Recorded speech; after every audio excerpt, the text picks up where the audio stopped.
sujet des retraités algériens qui viennent de faire l'objet d'un rapport de la Cour des comptes. Vous savez, en France, il y a la Cour des comptes. La Cour des comptes, elle a fait un rapport sur la fraude à la retraite. La France verse aux retraités étrangers 3,9 milliards d'euros, presque 4 milliards d'euros. Environ 350 000 Algériens vivent en Algérie et bénéficient des retraites françaises. Chaque année, la France leur verse l'équivalent de 1,1 milliard d'euros. L'Algérie reste le premier pays destinataire des pensions de retraite payées par la France à l'étranger, devant le Portugal, c'est 800 millions d'euros, l'Espagne, 500 millions d'euros, et ensuite le Maroc avec 400 millions d'euros. On fantasme beaucoup sur les Algériens de l'étranger, surtout les Algériens de France. Malheureusement, les Algériens immigrent beaucoup en France, et sur beaucoup du chômage, de la précarité, ils sont beaucoup dans les logements sociaux, et ils peuvent pas envoyer beaucoup d'argent en Algérie. Contrairement aux Marocains qui ont prospéré en Hollande, en Belgique, en Amérique du Nord, en Espagne, ils sont dans des pays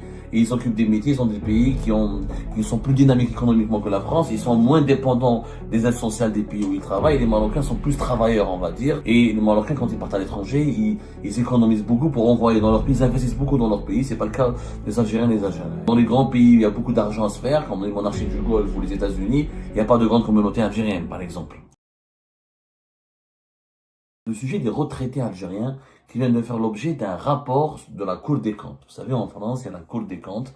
L'Algérie, elle a aussi la Cour des comptes. Elle a, on va dire, imité le modèle français. Elle a fait la Cour des comptes. La Cour des comptes en France, qui est une instance juridique chargée de contrôler les dépenses publiques et les finances publiques et de faire des rapports réguliers sur comment cet argent public en France est utilisé et dépensé, et est-ce qu'il est dépensé équitablement, légalement, est-ce qu'il y a des dérapages, des dérives, et comment corriger les dysfonctionnements et les défaillances. C'est un peu le même rôle que la Cour de compte en Algérie, sauf qu'ici il y a la démocratie française, et l'état d'avancement de la démocratie française fait en sorte que la Cour des comptes en France, elle a ses rapports sont nettement, elle est beaucoup plus puissante et son rapport a beaucoup plus d'impact sur la vie politique du pays que la Cour des comptes, malheureusement, algérienne, qui est très limitée et qui est régulièrement censurée, contrôlée, et qui n'a pas une marge de manœuvre aussi importante et aussi puissante que celle de la Cour, que sa grande sœur en française, qui est la Cour des comptes française. La Cour des comptes, elle a fait un rapport sur la fraude à la retraite. Qu'est-ce que c'est que la fraude à la retraite? La fraude à la retraite, il faut savoir qu'en France, ils ont des retraités, des étrangers qui ont travaillé en France et qu'à la fin de leur vie professionnelle, ils vivent entre les deux pays ou ils ont quitté la France pour s'établir dans un autre pays. C'est-à-dire qu'ils sont des étrangers, des travailleurs étrangers qui ont cotisé, qui ont travaillé toute leur vie en France. Ensuite, à la fin de leur vie professionnelle, à la retraite, ils restent, ils séjournent quelques mois en France, mais ils vivent régulièrement et essentiellement à l'étranger. En France, on estime, sur la Cour des comptes, que la France verse aux retraités étrangers 3,9 milliards d'euros, presque 4 milliards d'euros entre la retraite et régime. En France, il y a deux types de retraite régime complémentaire et régime général. La retraite à laquelle on cotise obligatoirement, et le régime complémentaire qui s'applique selon chaque secteur, mais qui est aussi obligatoire.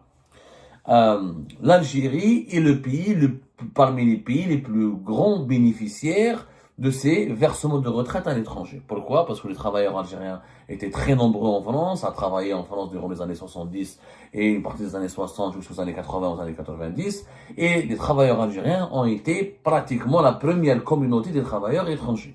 Donc à leur retraite, ils sont parmi les plus importants bénéficiaires. Beaucoup de retraités algériens ont quitté la France et vivent en Algérie. À la retraite, voilà, ils en ont marre, ils rentrent en Algérie, ils veulent terminer leur vie en Algérie, où là, ils font des va-et-vient, ils gardent leurs papiers des titres de résidence en France, mais ils restent pas très longtemps en Algérie. Ils restent pas très longtemps à vivre en France, ils préfèrent aller terminer leur vie, profiter de leur retraite en Algérie. Et selon les chiffres qui sont à notre disposition, les autorités publiques françaises, en tout cas, parlent de 350 000. Plus de 350 000, environ 350 000 Algériens vivent en Algérie et bénéficient des retraites françaises. Et chaque année, la France leur verse à ces 350 000 retraités algériens qui vivent en France, qui vivent en Algérie, l'équivalent de 1,1 milliard d'euros. C'est 1,1 milliard d'euros. L'Algérie reste le premier pays destinataire des pensions de retraite payées par la France à l'étranger, devant le Portugal, c'est 800 millions d'euros, l'Espagne, 500 millions d'euros, et ensuite le Maroc avec 400 millions d'euros. Les travailleurs, c'est dire l'importance des travailleurs algériens, et leur l'importance de leur numérique et leur importance démographique et leur importance économique. Les travailleurs algériens ont été très nombreux à travailler en France, à participer à la reconstruction de la France, à participer notamment les travailleurs algériens dans les usines de Renault, de Peugeot, de Citroën, dans les chantiers de BTP, dans les grands chantiers d'infrastructure, des routes, les ponts, les chaussées. Les travailleurs algériens ont été essentiels à la France. Donc, c'est tout à fait légitime de leur part de profiter de leur retraite et de vivre en Algérie comme ils veulent. Ils ont le droit. Le problème, c'est qu'il y a eu le rapport de la Cour des comptes, il y a malheureusement de la fraude. C'est-à-dire qu'il y a des retraités qui sont décédés ou des retraites qui sont détournées et qui profitent à des personnes qui ne sont plus admissibles à la retraite, ou ils sont décédés, ou la majorité des cas, c'est des cas de décès. Sauf que leurs proches ne déclarent pas leur décès aux autorités françaises et ils détournent leur retraite. Et cette fraude est estimée entre 40 à 80 millions d'euros par an. C'est quand même pas rien. Ce qui n'est quand même pas rien. Ce qui énerve les autorités françaises et ce qui crée un sujet de dissension, pas un sujet de dissension, parce que avec l'Espagne et le Portugal, il y a des accords qui permettent aux autorités françaises de mieux contrôler le versement des retraites et à qui reviennent ces retraites et comment ces retraites sont utilisées, exploitées. Avec le Maroc, c'est beaucoup moins, c'est 400 millions, donc on estime que la fraude concerne 12 millions d'euros selon le rapport de la Cour des comptes sur les 400 millions d'euros de pensions de retraite versées aux retraités marocains qui vivent au Maroc. Mais en Algérie, 1,1 milliard, sur 1,1 milliard, il y a eu contre 40 à 80 millions d'euros de fraude. C'est pas énorme.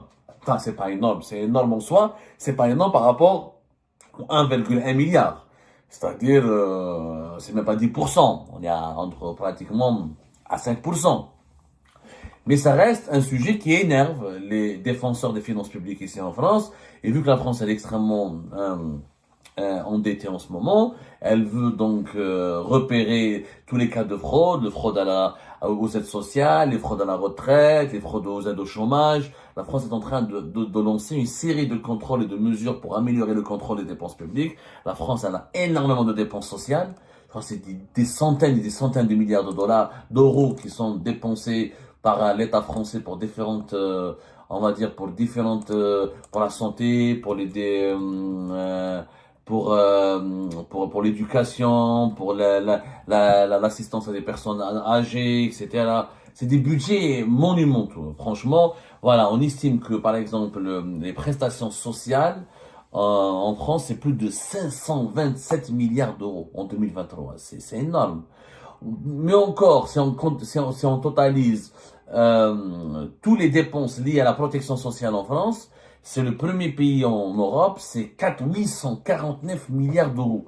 C'est rien que les dépenses pour la protection sociale en France, c'est pratiquement 3 fois, plus de 4 fois la richesse nationale de toute l'Algérie. Vous vous rendez compte de toute l'Algérie? C'est-à-dire rien que les dépenses pour la protection sociale. Protection sociale, ça englobe tout encore une fois, les personnes âgées, le RSA, les revenus, les minima sociaux, la prise en charge des chômeurs, la prise en charge des jeunes, les logements sociaux, l'ensemble des aides sociales et des dépenses sociales qui sont financées par l'État, qui sont financés, pris en charge par l'État français pour assister à la population française, pour offrir à la population française une bonne qualité de vie, moins d'inégalités,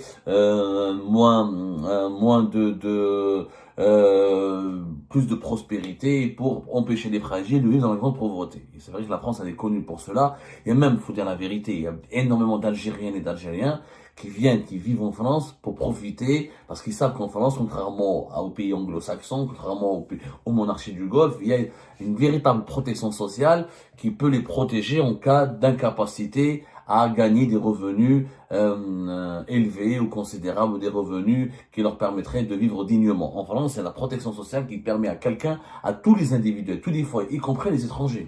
C'est une particularité française. Même les étrangers bénéficient de toutes les aides sociales, du logement social, des minima sociaux, etc.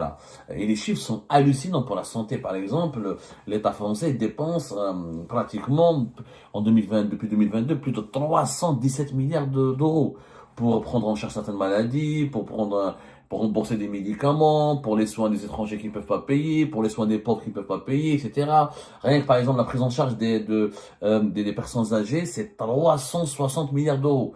Il y a une générosité sociale exceptionnelle en France qui fait d'ailleurs la particularité du modèle français, qui attire beaucoup des étrangers en France et qui, ce modèle social, et les Françaises et les Français, ils y tiennent beaucoup. D'ailleurs, à chaque fois qu'il y a des dirigeants politiques français veulent le remettre en cause, il y a des grèves, il y a des manifestations. Le modèle social est très important pour la France, pour les logements sociaux, que ce soit pour les minima sociaux, pour le soutien à la santé, à l'éducation, etc., ou pour l'emploi. Donc, les retraités algériens, c'est pas de la protection sociale. Ils ont travaillé, ils ont cotisé, ils ont le droit. Ça n'a rien à voir avec la protection sociale. Ils ont le droit à une retraite. Et la France doit. C'est pas un service que la France leur rend. Ils ont travaillé. Sauf que, ils ont eu des retraites en devises. Ils vivent en Algérie pour les dépenser en dinars. D'ailleurs, il faut savoir que ces 1,1 milliard d'euros font partie parmi les sources de financement du marché parallèle des devises en Algérie. Le marché parallèle des devises en Algérie, savoir le square, qui était estimé avant 2019 à environ 4 à 5 milliards, entre 4 et 5 milliards d'euros, était essentiellement financé par les 1 milliard et quelques des retraités algériens, des retraités algériens qui ont travaillé en France, qui sont installés en Algérie. Vous avez ensuite la diaspora algérienne, en France, au Canada, qui envoie, c'est l'équivalent de 1,5 milliard, c'est pas beaucoup. Les Algériens de l'étranger n'envoient pas beaucoup d'argent, contrairement à ce qu'on pense. En tout cas, ils envoient beaucoup moins d'argent que les Égyptiens, les Marocains, les Nigériens et d'autres diasporas à travers le monde. Donc, ça fait presque 2,5 milliards, presque 3. Et le reste, vous avez les importateurs qui font dans la surfacturation. C'est les importateurs qui, quand ils importent à l'étranger, ils surfacturent, ils récupèrent des devises depuis l'étranger et ils alimentaient comme ça le marché parallèle. Ils revendaient leurs devises en cas de besoin pour récupérer des dinars pour leurs besoins privés ou pour leurs besoins professionnels en Algérie. On estimait la surfacturation entre 2 jusqu'à 3 milliards de dollars selon les niveaux des importations du pays. Donc ça faisait 5 milliards d'euros à peu près qui circulaient sur le marché algérien, qui a alimenté le squal. C'est ça. Sauf que maintenant, avec la fin, avec les restrictions aux importations, avec la lutte contre la surfacturation et les restrictions du commerce extérieur, les transferts ou le retour des devises qui ont été surfacturées et récupérées par les importateurs algériens ont pris un coup fatal et ont été réduites pratiquement je dirais même de 70 à 80%. Il reste l'argent des retraités et l'argent qu'envoie la diaspora algérienne, un petit peu les importateurs. C'est tout. C'est pour ça que le marché aujourd'hui, il y a de moins en moins de devises. On peut dire qu'il y a à peine 3 milliards d'euros qui circulent dans le marché du square, alors que la demande sur l'euro est très élevée, et c'est pour ça que l'euro est très élevé par rapport au dinar. C'est qu'il y a de moins en moins de devises en Algérie, vu que le pays a restreint énormément les accès a restreint les importations. Il y a eu la période de la Covid-19. Les Algériens ne sont pas venus en 2021, en 2020 passer leurs vacances. Bon, et la troisième source, effectivement, ce sont les Algériens de l'étranger qui viennent passer leurs vacances. Mais on n'a pas des chiffres précis là-dessus. On dit qu'il y a 400 000, 500 000 Algériens qui rentrent chaque année passer leurs vacances et qui ramènent de l'euro avec eux. Et ça permet d'alimenter le marché informel, mais ça représente, je sais pas, on parle d'1 milliard d'euros à tout casser. Donc ça ne permet pas vraiment au marché des devises, au marché parallèle de prospérer et de se stabiliser. La véritable source, c'était vraiment la surfacturation des importations et les envois de la diaspora algérienne qui sont instables, qui sont même valables, qui baissent énormément. Les Algériens de l'étranger envoient de moins en moins d'argent.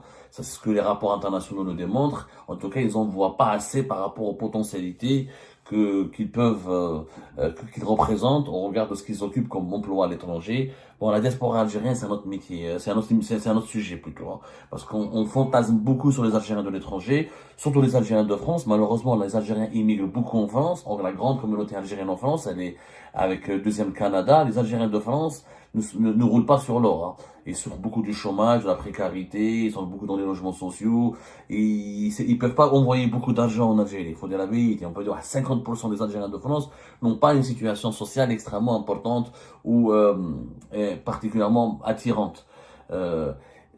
Contrairement aux Marocains qui ont prospéré en Hollande, en Belgique, en Amérique du Nord, en Espagne, ils sont dans des pays et ils s'occupent des métiers, ils sont des pays qui sont plus dynamiques économiquement que la France, ils sont moins dépendants des aides sociales des pays où ils travaillent, et les Marocains sont plus travailleurs, on va dire, et les Marocains, quand ils partent à l'étranger, ils économisent beaucoup pour envoyer dans leur pays, ils investissent beaucoup dans leur pays, c'est pas le cas des Algériens et des Algériens. Et les Algériens, vous êtes par exemple dans les grands pays où il y a beaucoup d'argent à se faire, comme les monarchies du Golfe ou les États-Unis, il n'y a pas de grande communauté algérienne, par exemple. Alors qu'il y a une grande communauté égyptienne, du Nigeria et des pays asiatiques. C'est pour ça que la communauté, la diaspora algérienne ne figure pas dans les classements internationaux parmi les diasporas les plus généreuses à l'égard de son pays d'origine. C'est dans les diasporas qui peut envoyer le plus d'argent vers son pays d'origine. Et ça, on en fera une émission à part pour expliquer et détruire ce mythe, le mythe que tous les Algériens qui partent à l'étranger réussissent. C'est pas vrai, ils ne réussissent pas tous. Et quand ils réussissent, ils ont à peine de quoi entretenir leur vie à l'étranger. Ils ne peuvent pas vraiment beaucoup contribuer à l'économie nationale. Il faut vraiment faire tomber ce mythe. Mais bon, revenons au sujet des retraités. Ce sujet montre encore une fois l'intensité des relations franco-algériennes. Alors, à celles et ceux qui sont en Algérie, qui sont fanatiques et qui sont anti-français de façon primaire et qui versent uniquement dans la haine irrationnelle à l'égard de la France, j'aimerais bien leur dire, s'il y a une rupture de relations diplomatiques entre l'Algérie et la France, comment on va faire de ces retraités? S'il y a une rupture des relations politiques et diplomatiques, qui va garantir comment on va garantir une survie ou comment on va financer le train de vie ou comment on va secourir ces retraités qui s'ils perdent leur retraite. Alors logiquement, normalement, même s'il y a des situations de crise politique et diplomatique, le versement de ces retraites ne doit pas être perturbé. Maintenant, avec une rupture totale, parce qu'il y a une différence entre une crise diplomatique et politique, une rupture totale. Une rupture totale des relations risque d'impacter effectivement le versement de ces pensions. Parce que la France ne pourra pas continuer à verser des retraites dans un pays qui deviendra son ennemi, avec lequel elle n'aura plus aucun contact. Parce que la rupture veut dire quoi? Veut dire plus d'ambassades, plus d'ambassades, que des consulats à peine, pas de liaison aérienne, fermeture de l'espace aérien, et ça devient vraiment une hostilité. L'hostilité entre les deux pays pourrait impacter les retraités algériens. Alors on va faire quoi? On va les rembourser, l'État algérien qui va les rembourser? Est-ce que ces retraités vont continuer à rester en Algérie s'il y a une rupture des relations diplomatiques et politiques avec les deux pays? Et regardez comment les gens qui appellent à la rupture, ils sont inconscients. Ils comprennent pas que nous, les Algériens, on a des intérêts énormes en France. Rien que les retraités algériens, ils prennent à la France 1,1 milliard d'euros. Vous imaginez, nous sommes les travailleurs étrangers, les Algériennes et les Algériens sont les travailleurs étrangers qui touchent le plus de pensions de retraite de la part de la France. Et comment voulez-vous maintenant qu'on s'attaque à la France, qu'on arrête nos relations brutalement avec la France, ou qu'on violente la France? C'est pas possible, on a trop d'intérêts. Et le régime actuel, les dirigeants algériens le savent très bien. Il y a même des dirigeants algériens qui ont des parents à eux qui sont retraités en France. Il y a pas, je crois franchement, il y a énormément de dirigeants algériens où ils ont des parents qui sont retraités en France. Est-ce qu'au moins, juste, c'est un symbole, ces retraités, c'est vraiment le symbole que l'Algérie et la France sont deux pays inséparables. Pour le moment, il y a encore, pour longtemps encore, ce sont deux pays inséparables parce qu'ils ont trop d'intérêts communs. Au lieu de faire la guerre et de déstabiliser la France ou de vouloir faire des bras de fer avec la France, de guerroyer, de perdre son temps à polémiquer avec la France, on devrait améliorer nos relations et profiter encore davantage de notre position de force en France pour fructifier nos intérêts et pour essayer d'apporter un bienfait et des bienfaits au développement de notre pays grâce à ce positionnement stratégique que l'Algérie occupe en France. L'Algérie est fortement présente en France, mais elle devrait en profiter. Malheureusement, elle n'en profite pas, ni sur le plan du développement économique, ni sur le plan du développement touristique, ni sur le plan du développement industriel, ni sur le plan du développement technologique. Et ben voilà les amis, c'est la fin de cette vidéo. Je vous remercie comme d'habitude pour avoir suivi jusqu'à la fin. N'oubliez pas de nous laisser vos commentaires et vos réactions sur le sujet de cette vidéo et de vous abonner à la chaîne si vous n'êtes pas encore abonné. Donc voilà, je vous remercie encore une fois pour votre soutien et pour les discussions que vous menez dans la section des commentaires. C'est vraiment très intéressant. Et je tiens surtout à vous demander juste de respecter un petit peu le cadre des discussions et de ne pas verser dans l'animosité, et dans l'insulte ou dans la calomnie. Donc voilà, merci beaucoup et à la prochaine dans une nouvelle vidéo. Au revoir.